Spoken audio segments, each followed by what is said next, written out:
It is August 1st, 1976, and Niki Lauda is on fire, not metaphorically. The Ferrari 312T2 has come to rest in a burning wreckage at the Bergwerk section of the Nürburgring, and Lauda is trapped inside. 4 other drivers stop. They pull him from the car with their bare hands. His helmet has come off.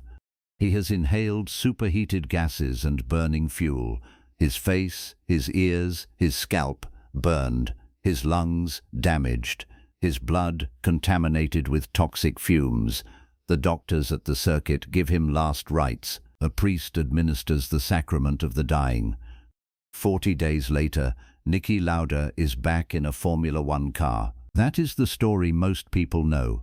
What most people do not know is the story that came before it. The story of how Lauda arrived at Ferrari in 1974 to find a team in chaos, how he and Mauro Forghieri rebuilt it from the inside out, and how the Ferrari 312T they produced together was, by any technical measure, the finest racing car Ferrari had built in a decade. The fire at the Nürburgring did not happen to a failing team. It happened to a team at the peak of its powers. And what happened afterward, what Lauda did in those 40 days, and what Ferrari did in the races that followed, is the real story of the 312T. To understand what Ferrari was before Lauda, you have to understand what Ferrari had become by the early 1970s. The Scuderia had not won a Drivers' World Championship since John Surtees in 1964, 10 years. In a sport where a single dominant car can rewrite the competitive order in a single season, 10 years of near misses and mechanical failures and political dysfunction was not a run of bad luck, it was a culture problem. Enzo Ferrari ran his team with an iron authority that brooked no challenge and tolerated no disagreement. Engineers came and went, drivers came and went. Mauro Forghieri, the brilliant, volatile, technically obsessive chief designer who would become the 312T's principal architect, had been sacked once already, in 1973, and brought back. The team had talent, it had resources. What it lacked was a driver who could tell the engineers what they needed to hear, rather than what they wanted to hear. Lauda joined Ferrari from BRM in 1974. He was 24 years old, had not won a Grand Prix, and had borrowed money from a bank to buy his previous drive. What he brought to Ferrari was not a reputation, it was a method. Lauda was, by the accounts of every engineer who worked with him, the most analytically precise driver they had encountered. He did not describe a car in terms of feel or impression. He described it in terms of behavior, specific, repeatable, measurable behavior that an engineer could translate directly into a modification. Forghieri had never worked with a driver quite like this. The combination of the two men produced something neither could have achieved alone. The Ferrari 312T was Forghieri's masterpiece, and the T stood for transversal, transverse. The key technical innovation was the gearbox. In every other competitive Formula One car of the period, the gearbox was mounted longitudinally behind the engine, adding length to the car and pushing weight rearward. Forghieri turned the gearbox 90 degrees, mounting it transversely between the engine and the rear axle. The result was a car with a shorter wheelbase, a lower polar moment of inertia, meaning it changed direction faster, and a weight distribution that placed more mass closer to the car's center of gravity. The flat 12 engine, a 180-degree V12 producing approximately 490 horsepower at 12,200 revolutions per minute, was itself a masterpiece of packaging. Its wide, low profile allowed the bodywork above it to be sculpted into a highly efficient aerodynamic form.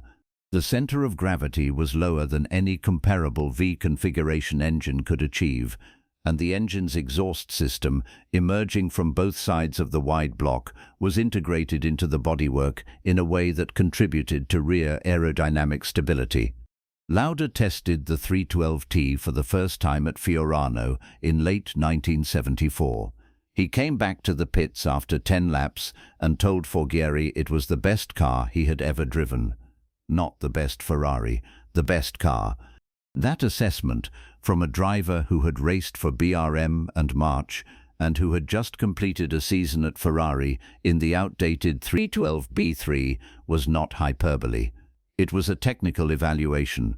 The 1975 season was, from the first race, a demonstration of what the 312T was.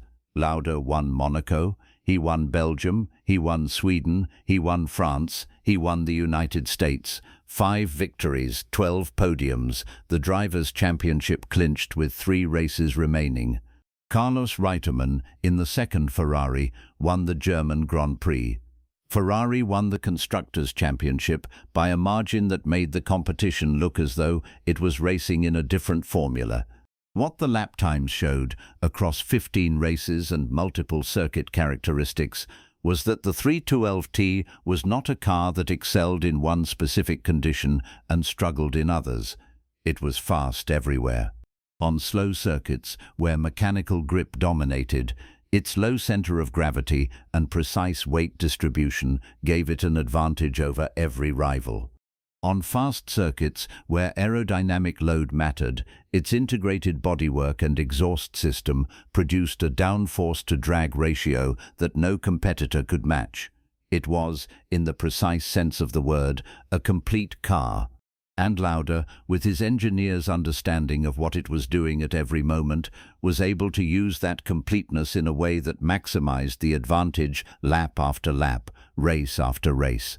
The 312T that Lauda had described as the best car he had ever driven was, by the end of 1975, only the beginning. Ferrari had not simply won a championship. They had established a development cadence, a rhythm of testing, feedback, modification and validation that the team had not possessed since the early 1960s. Lauda would test, he would report, Forghieri would modify. The cycle continued until the 312T and its successors became the product of 2 minds working as one. Ferrari chose to develop rather than reinvent. The 312T2 used the same transverse gearbox principle and flat 12 architecture, but refined in every dimension. The front suspension geometry was revised to reduce understeer on corner entry. The aerodynamic balance was adjusted for greater rear stability at high speed. None of these were headline changes. All of them were the product of Lauda telling Forghieri exactly what the car needed, and Forghieri building precisely that. The 312T2 that carried Lauda into the 1976 season was a development of the championship-winning car, more aerodynamic, more reliable, more refined. The season began as 1975 had ended. Lauda won in Brazil, he won in South Africa, he won in Belgium, he won in Monaco. He won in the British Grand Prix at Brands Hatch, though that victory was later stripped on a technicality.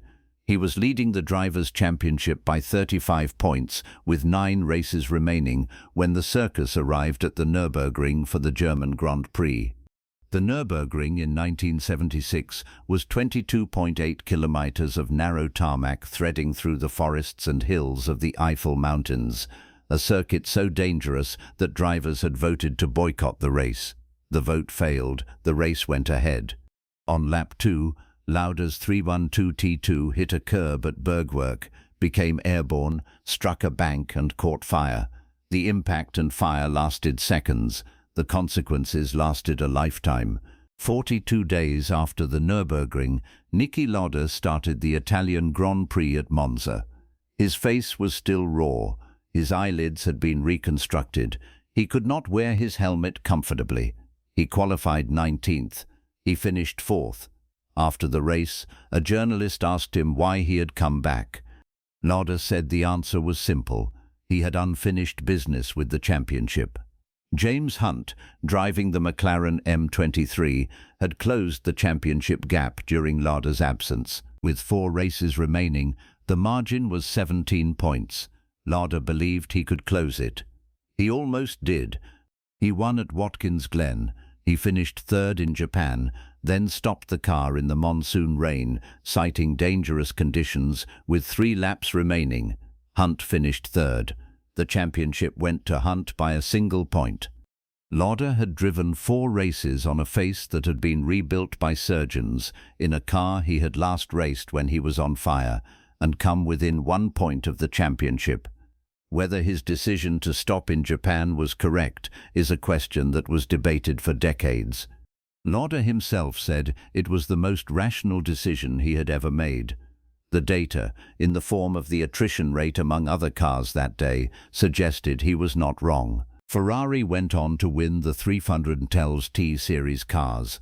Lauda won his second championship in 1977 in the 312T2, a deliberate, controlled, statistically precise campaign that he later described as his most complete season. Carlos Reutemann and then Gilles Villeneuve carried the 312T3 and 312T4 before Scheckter finally won another driver's title for Ferrari in 1979. But the machine that began all of it, the original 312T with its transverse gearbox and its flat 12 engine, and the precise, relentless driver who helped design it, remains the point at which Ferrari stopped being a great team with structural problems and became, for the better part of a decade, the team to beat. Niki Lauda retired from Formula One in 1979, returned in 1982 and won a third championship in 1984 by half a point. He died in 2019. Mauro Forghieri died in 2022. The Ferrari 312T sits in the Ferrari Museum at Maranello. The original chassis, the transverse gearbox, the flat 12 engine, everything as it was in 1975. It does not look like the car that survived a fire and came within 1 point of a championship. It looks like exactly what it was, the finest racing car Ferrari had built in a decade, created by 2 men who had rebuilt a team from the inside and then put everything they had built at the edge of destruction.